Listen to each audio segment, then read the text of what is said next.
Tak digaji petugas kebersihan protes buang sampah di halaman kantor Bupati SBB. Petugas kebersihan buang sampah di halaman kantor Bupati Seram bagian Barat Maluku. Hal itu merupakan bentuk protes petugas kebersihan lantaran karena diduga tidak menerima gaji selama 3 bulan. Dari video yang beredar, tumpukan sampah tersebut ditumpahkan dari bak truk pengangkut sampah. Kemudian dibuang pada halaman kantor Bupati, tepatnya dekat dengan lapangan yang kerap dijadikan lokasi apel pagi para pegawai. Alhasil halaman kantor Bupati SBB terlihat seperti tempat penampungan akhir. Tampak para pegawai terpaksa menyingkir dan menjauhi lokasi tersebut karena aroma busuk yang keluar dari tumpukan sampah itu. Aksi protes itu kemudian dibagikan ke sejumlah media sosial seperti Facebook, TikTok, dan WhatsApp.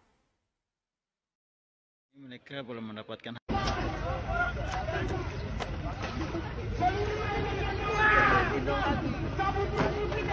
Download Tribun X sekarang, menghadirkan lokal menjadi Indonesia.